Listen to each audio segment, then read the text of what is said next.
ہمیشہ ٹک کر گزاری باتوں پر کھڑا رہنا آتا تھا، اور جب میری بہن نے مجھے چند آیتیں سنائی نا تو میں تڑپ ہی گیا۔ کروں آیا سا مار مقامنے نو، ان مینو مار دے لے چلو، اوے متے عمر دی عمر برباد ہو جائے جتھے عمر سوار دے لے چلو۔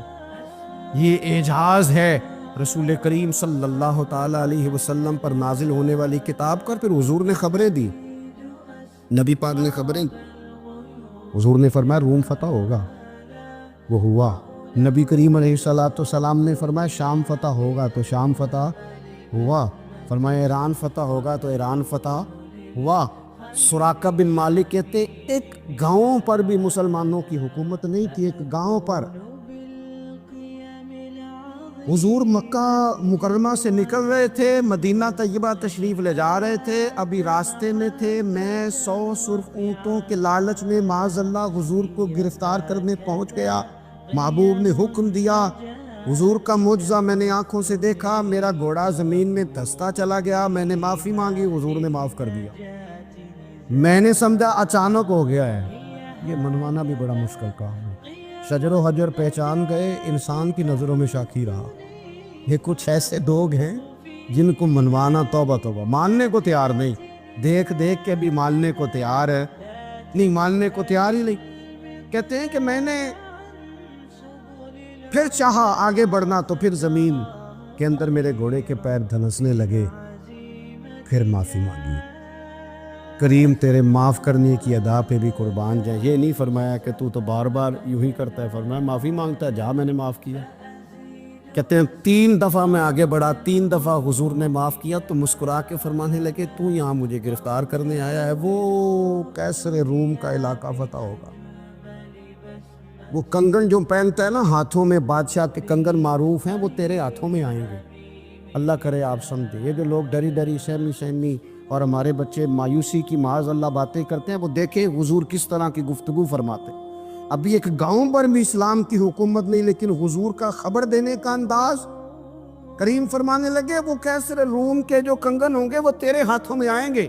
جناب سراقہ بن مالک فرماتے ہیں کہ میں مسلمان ہو گیا، حضور کا وصال ہو گیا، کنگن نہیں آئے۔ حضرت ابوبکر صدیق کا وصال ظاہری ہو گیا، کنگن نہیں آئے۔ جناب عمر کا دور آ گیا، سراقہ بوڑھے ہو گئے۔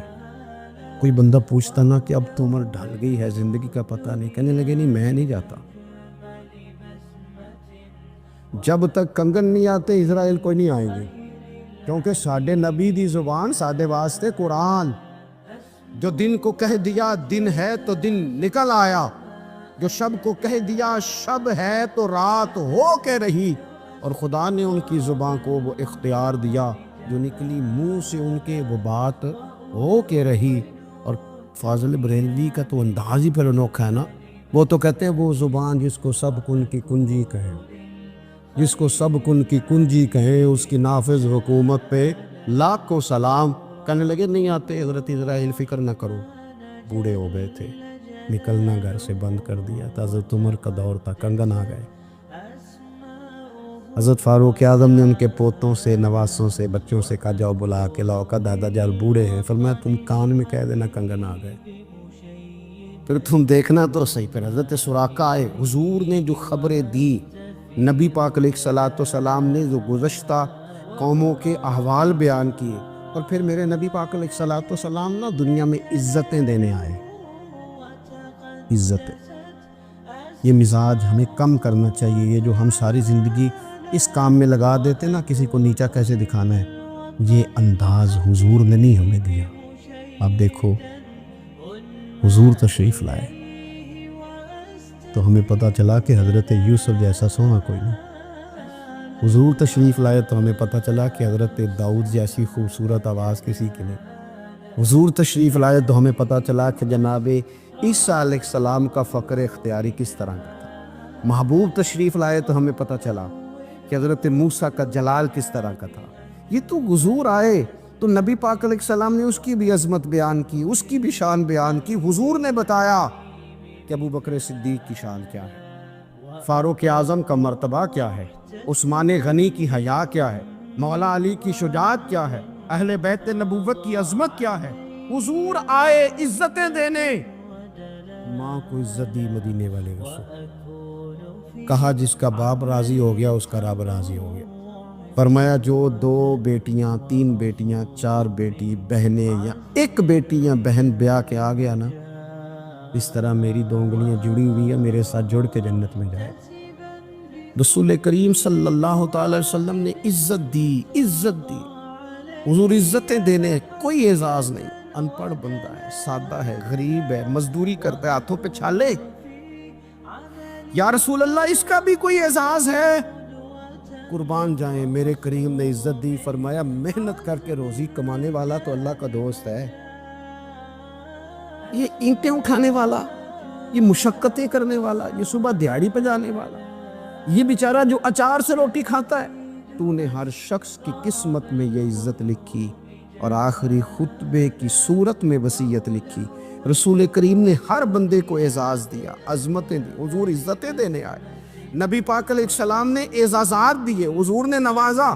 یہ ساری چیزیں میرے رسول پاک کی تشریح. اور پھر یہ جو حضور کے صحابہ اور اہل بیت ہیں نا، یہ بھی میرے نبی پاک کی نبوت کی دلیل ہے. اتنی جلدی انقلاب آیا نہیں کرتے. وہ کل تک جو رہزن تھے حضور نے راہبر بنا دی.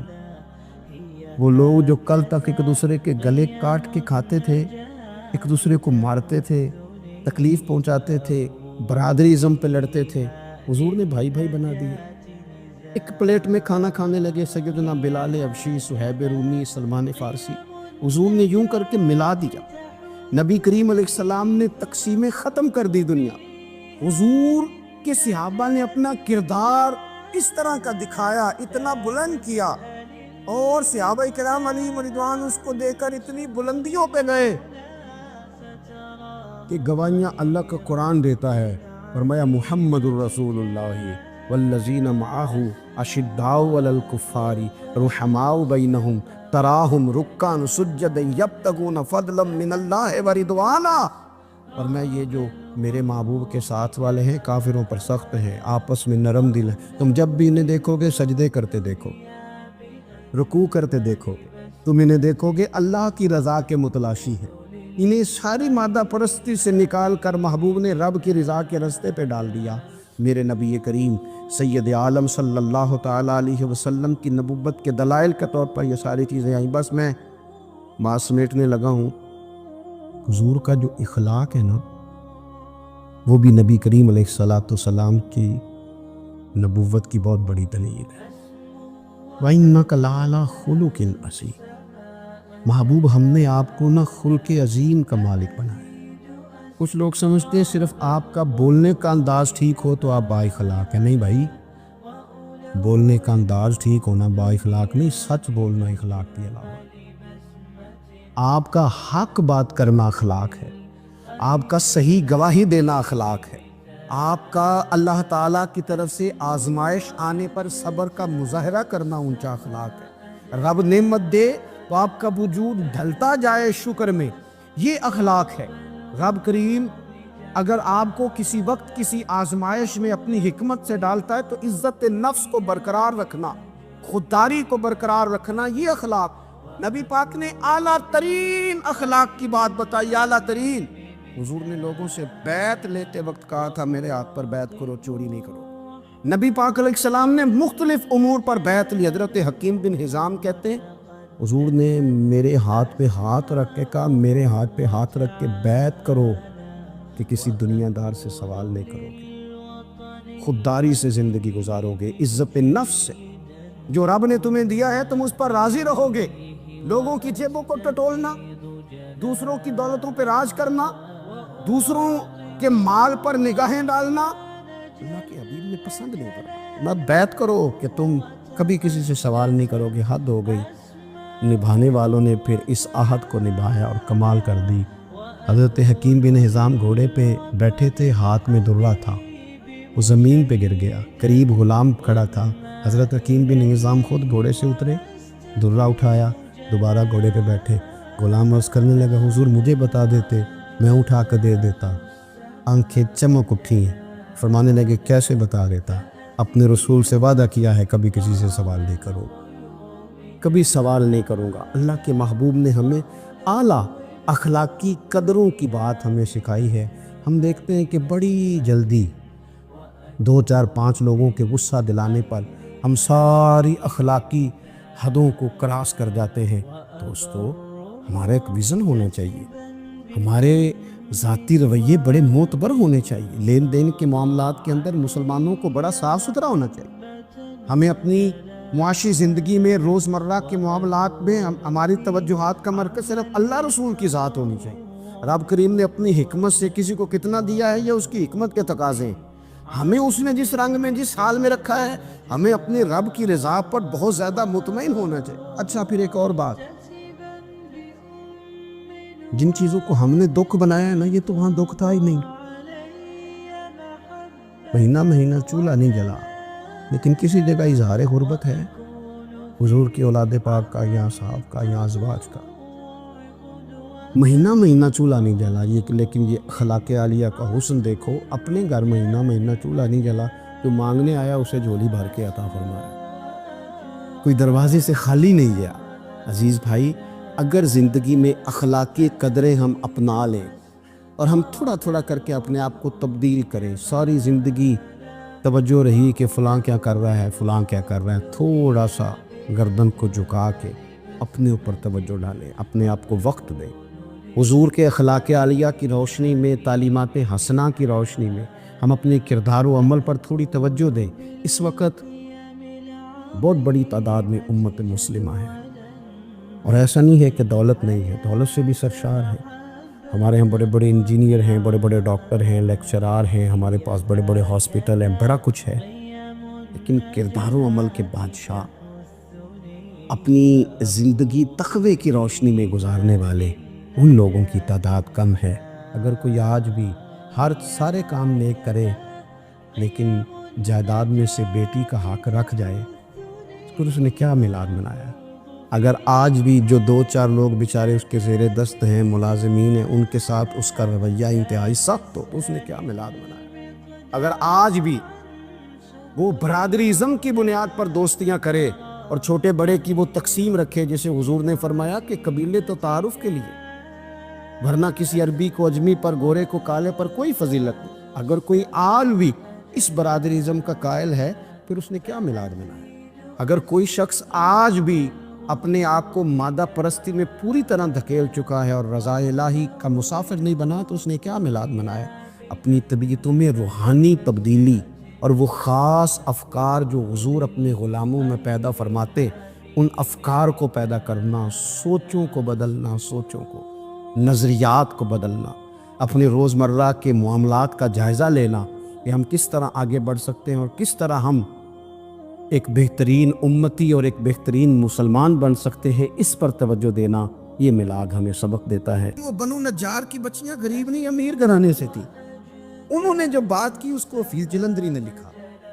مرحوم کہنے لگے کہ وہ ننھی بچیاں، چھوٹی بچیاں تھیں، کہتے وہ ننھی بچیاں وہاں بیٹھ کر دف بجاتی تھی اور رسول پاک کی جانب اشارے کر کے گاتی تھیں، اور لوگوں سے کہتی تھی کہ یہ کوئی ہمارا پیشہ نہیں دف بجانا، ہم تو چودھریوں کی بیٹیاں ہیں، ہم تو بڑے خاندان سے ہیں۔ وہ ننھی بچیاں جو بیٹھ کر وہاں دف بجاتی تھی، رسول پاک کی جانب اشارے کر کے گاتی تھی اور کہتی تھی ہم ہیں بچیاں نجار کے عالی گھرانے کی، خوشی ہے آمنہ کے لال کے تشریف لانے، ہمیں بڑی خوشی ہے آمنہ کے لال کے، خوشی ہے آمنہ کے لال کے، خوشی ہے آمنہ کے لال کے، ہمیں خوشی ہے آمنہ کے لال کے تشریف، خوشی ہے بس آمنہ کے لال کے تشریف۔ نبی پاک صلی اللہ علیہ وآلہ وسلم سے امت کا جذباتی رشتہ ہے۔ یہ پہلے دن سے ہی ابو جہل کم منع کرتا تھا کسی مسلمان کو کہ خانہ کعبہ میں نماز نہ پڑھو، کہتا پڑھو۔ حضرت سہیب ابن سنان بھومی سے اس نے کہا کہ آپ اپنے طریقے کے مطابق، مسلمانوں کے طریقے کے مطابق کعبے کے اندر نماز پڑھیں، جو مرضی کریں۔ اور روکتے تو وہ نبی پاک کے قریب جانے سے تھے، وہ منڈیوں میں بیٹھ جاتے تھے، حضور کے قریب نہ جانا، حضور کے قریب نہ جانا، حضور کے قریب نہ جانا۔ میری بات کو آپ سمجھے اور ہمیشہ یاد رکھیں، امت کا نبی پاک سے جذباتی رشتہ، جذباتی۔ یہ جو رسول اللہ کی امت ہے یہ گناہگار ہو سکتی ہے، پر اپنے نبی کی غدار نہیں ہوتی۔ میں آپ کو صحیح کہہ رہا ہوں۔ میرے کلین شیو نوجوان کے کان میں آپ جا کے کہیں نبی پاک، اور چاہے اس نے نماز نہ پڑھی ہو، چاہے اس نے داڑھی نہ رکھی ہو، آپ حضور کا نام لیں، اس کے رونگٹے کھڑے ہو جاتے ہیں، اس کی طبیعت، اس کا دل دھک دھک کرتا ہے، اس کی ایک ایک روح سے محمد محمد کی آوازیں نکل۔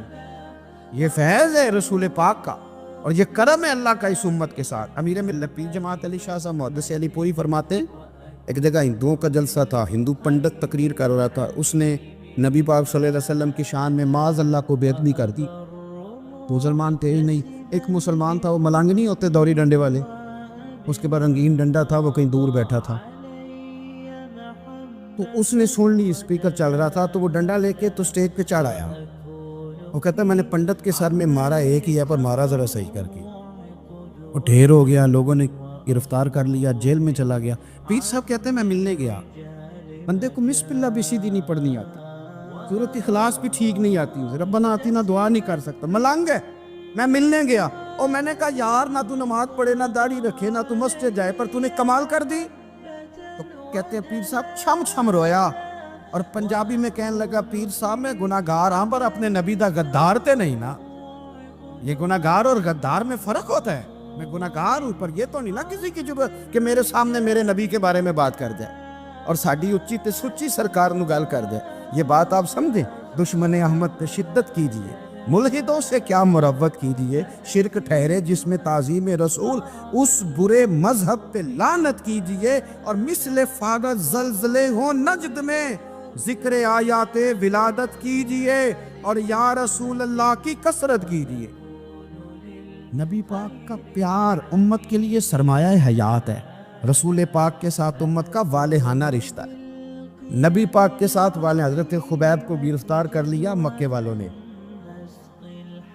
اس وقت غربت تھی اسلام پر، مکے میں سارے لوگ اکٹھے ہو گئے، چوک میں پھانسی دینے لگے حضرت خبیب۔ کہنا آسان ہے، کرنا بڑا مشکل ہے۔ بندہ جیل میں الجھ جائے تو میں نے بڑے بڑے سیانے لوگ معافیاں مانگتے دیکھے، بڑے بڑے لوگ کہتے دیکھے ہیں کہ یہ کام بڑا قید تنہائی بذات خود ایک مصیبت ہے۔ آپ کو اکیلا رہنا پڑ جائے نا، یہ لاک ڈاؤن ہوا ہے تو لوگ نفسیاتی مریض بن گئے۔ اکیلے رہنا، تنہا رہنا کوئی چھوٹا کام ہے؟ حضرت خبیب اکیلے، اور مکے کا دور، اور چاروں جانب کافر، اور چوک میں جب پھانسی پہ لٹکایا جانے لگا تو ابو سفیان بولے، اور بول کے کہنے لگے یار بندہ کوئی کام کر کے بڑا پچھتاتا بھی ہے، یار نتیجہ کیا نکلا؟ تو معاذ اللہ آپ کا بھی نتیجہ تو پھانسی ہے، تو آپ کا کیا خیال ہے؟ یہ آپ یقین کریں کہ لوگ صحیح صحیح ساتھ چلتے ہیں، تھوڑی سی دشواری اٹھانی پڑ جائے تو کہتے ہیں میں گاڑی ٹھیک تھا، پر انہیں پتھروں پہ چل کے اگر آ سکو تو آپ۔ میرے گھر کے راستے میں کوئی کہکشاں نہیں ہے، لوگ نا میٹھا میٹھا کھانا چاہتے ہیں، تھوڑا کڑوا آ جائے تو مصیبت بن جاتی۔ کہتے ہیں سارے ہی فلانے سے پیار کریں گے تو میں کروں گا، سارے مخالفت بھی کریں گے تو ہم انشاءاللہ پیار ہی کریں گے۔ یہ کیا بات ہوئی کہ ہم زمانے کا رنگ دیکھ کے چلیں گے؟ اب بعض لوگ پچھتا رہے ہوتے۔ حضرت خبیب سے کہا، ابو سفیان نے ابھی کلمہ نہیں پڑھتے تھے، کہنے لگے تو اس وقت پھانسی پہ لٹک رہا ہے اور تیرے نبی مدینے میں اور آرام میں، اور ان کے صحابہ آرام میں، اہل بیت گھر میں، تیرے ذہن میں اگر اس وقت یہ بات ہو کہ اس وقت تیری جگہ پہ وہ ہوتے، معاذ اللہ، پھر کیا ہوتا؟ مجمع غیروں کا، علاقہ غیروں کا۔ یہ ٹائم آیا تھا اب نعرہ رسالت لگانے کا، اب ٹائم آیا حضرت خبیب نے نعرہ رسالت لگانا ہے، پر لگانا کس طرح ہے کہ کافر یاد رکھیں۔ حضرت خبیب سے کہنے لگے اگر تیری جگہ حضور ہوتے تو پھر تیرا کیا خیال ہے؟ معاذ اللہ۔ تو حضرت خبیب کہنے لگے تم ابھی بھی نہیں سمجھے؟ ٹھیک ہے میں مکے میں اکیلا ہوں، سارے لوگ مدینے میں ہیں، پر میں پچھتا نہیں رہا، میں تو فخر کر رہا ہوں۔ میں فخر کر رہا ہوں اس لیے کہ چوری کر کے جان نہیں دے رہا، مدینے والے کی عزت پہ جان دے رہا ہوں، میں فخر کر رہا ہوں۔ فرمایا سن، تو کہتا ہے تیری جگہ حضور ہوتے اور تم انہیں یہاں معاذ اللہ پھانسی پہ لٹکا دے۔ فرمایا سن، میں تو یہ بھی پسند نہیں کرتا کہ میں گھر میں بیٹھا ہوں اور میرے نبی کو ہلکا سا کانٹا بھی چھو جائے۔ ہمارا اپنے نبی سے محبت کا رشتہ ہے، ایک کانٹا بھی حضور کے قدم مبارک میں چبھے ہمیں برداشت۔ مجمع ان کا تھا، نعرے لگ رہے تھے، ہم نے مسلمان پکڑ لیا، لیکن حضرت خبیب نے اکیلے، اللہ کرے آپ کو میری بات کی سمجھ آئے، اللہ کرے آپ کو سمجھ آئے، اکیلے جب پھانسی کے تختے کے قریب نعرہ لگایا نا کہ میں تو کانٹا بھی نہیں چبھنے دوں گا اپنے نبی کو، اب سارے ہار گئے۔ اب اسے ایک جملے نے نا ان کو شکست خوردہ کر دی، اب بول کچھ نہیں سکتے تھے، گردنیں جھک گئیں، اور جب سناٹا چھایا تو ابو سفیان ساتھ والے سے کہنے لگا باقی ساری باتیں اپنی جگہ پر ہیں، پر اصحاب محمد سے پیار تو بڑا ہی کرتے ہیں، اور وہ کچا رنگ للاری والا جڑا چڑھدا تے لیندا رہندا، اے عشق تیرے دا رنگ محمد چڑھ جائے پھر نہیں لیندا۔ کہا یار پیار تو یہ کرتے ہیں نا، اس میں کوئی شک والی بات؟ اس پیار سے کافر ڈرتا ہے۔ نبی پاک کے ساتھ جذباتی وابستگی، حضور کے ساتھ غلاموں کا جذباتی رشتہ، اور نبی پاک صلی اللہ تعالی علیہ وسلم کی آمد پر تشکر کے جذبات۔ امام رازی نے لکھا ہے کہ حضرت موسیٰ کلیم اللہ علیہ السلام نے تورات کی تختیوں کے اندر ایک امت کا ذکر پڑھا کہ جو امت گناہ کا ارادہ کرے گی تو گناہ لکھا نہیں جائے گا جب تک کر نہ لے، اور نیکی کا ارادہ کرے گی تو رب ان کی نیکی لکھ دے گا، اور جب وہ کر لے گی تو اللہ 10 گنا اجر عطا کرے گا، اور وہ ایسی امت ہوگی کہ جن کے چہرے قیامت کے دن نور کی طرح چمکیں گے، اور وہ امت ہوگی جن کی اللہ تعالیٰ زمین ساری پاک فرما دے گا، جہاں نماز پڑھیں گے نماز ہو جائے گی۔ یہ تذکرے پڑھ کے تو حضرت موسیٰ کلیم عرض کرنے لگے اللہ یہ امت میری بنا دے، تو رب کریم نے فرمایا کہ موسیٰ نہیں، یہ تو میرے محبوب کی امت، فرمایا یہ تو میرے نبی پاک کی امت، حضور کی امت۔ اللہ اکبر۔ حضرت موسیٰ معمولی آدمی نہیں، وہ جلیل القدر پیغمبر ہیں جن کا قرآن کے ہر سپارے میں تذکرہ، کہیں واضح طور پہ کہیں اشارتاً، ہر پارے میں۔ اور حضرت موسیٰ اللہ کے وہ نبی ہیں جو رب سے ڈائریکٹ باتیں کرے کوئی دور۔ کہا اے موسیٰ یہ امت تو میرے نبی کی ہے، تو حضرت موسیٰ علیہ السلام عرض کرتے ہیں، امام راضی نے لکھا ہے، کہتے ہیں اللہ پھر مجھے اپنے نبی کی امت میں شامل کر۔ او یار ہمیں لوگ کہتے ہیں میلاد نہ مناؤ، جس امت میں آنے کے لیے حضرت موسیٰ نے دعا مانگی، جس محبوب کی غلامی کے لیے، ہمیں تو دعا بھی کوئی نہیں مانگنی پڑی، اللہ نے فضل سے ہی مدینے والے کا غلام بنا دیا۔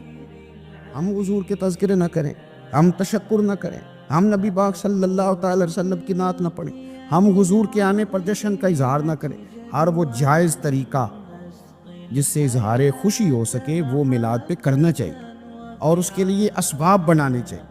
امت کا ایک جذباتی انداز ہونا چاہیے نبی پاک کے ساتھ، ایک وارفتگی، ایک ذوق، ایک طبیعت کے اندر وجدان۔ نعرہ مطلب اس طرح نہ ہو کہ بس چل رہا ہے کام، میں نہیں ہوں قائل، میں کہتا ہوں پہلے تو کوئی لگائے نا، اور پھر نعرہ جب لگتا تھا نا تو مسلمانوں کے یہاں نعرہ لگتا تھا تو بڑے بڑے لوگ کانپ جاتے۔ صوفیاء نے لکھا ہے کہ حضرت عمر نے جب کلمہ پڑھا نا تو 39 بندے کلمہ پڑھتے تھے، تو نبی پاک نے رات کو دعا مانگی، اے اللہ عمر کو مسلمان کہہ کے اسلام کو عزت دے۔ حضرت عمر سویرے آ گئے، میں وہ تفصیل میں نہیں جاتا، بات لمبی۔ حضرت عمر جب آئے نا اور انہوں نے آتے جب کہا نا کہ میں کلمہ پڑھنے آیا ہوں، تو حضور اتنے راضی ہوئے کہ نبی پاک نے کہا اللہ اکبر، تو صحابہ نے نعرے لگائے اللہ اکبر اللہ اکبر، یعنی 40 لوگ مسلمان ہوئے تو نعرے لگے۔ ہمارے صوفیاء کہتے ہیں حضرت عمر کے آنے پر جب نعرے لگے تو بتاؤ کہ وہ دو نعرہ تکبیر لگا، نعرہ رسالت کیوں نہیں لگا؟ تو کہتے ہیں گویا ہمیں حضور نے یہ سمجھایا ہے، حضور کے اشاروں نے سمجھایا ہے کہ میں اب اپنے نعرے خود تو نہیں نہ لگاؤں، میں نے تو اللہ اکبر کہہ دیا، عمر آگے آیا میرے نعرے لگاتا رہے گا، وہ نعرے لگیں گے۔ حضرت عمر نے پہلے دن ہی کہا کہ حضور آپ سچے رسول ہیں تو چھپ چھپ کے نماز کیوں پڑھے؟ شروع ہو گئے نعرے، حضور آپ سچے ہیں تو چھپ چھپ کے نماز کا کیا مانا ہو؟ تو حضور نے فرمایا تیرا کیا ارادہ ہے؟ اس کی حضور سارے نہیں، ایک میں ایک امیر حمزہ، ایک لائن کے آگے وہ لگ جائے، ایک کے آگے میں لگ جاؤں، اور باقی مسلمان جتنے ہیں کل 40 تھے، پیچھے 18 19 بچیں گے، ایک لائن میں وہ ہو جائیں، ایک میں آگے، ایک میں امیر حمزہ ہو، ایک میں ہوں، تو دیکھ لیتے ہیں کہ ہمیں نماز کیسے نہیں پڑھنے دیتے۔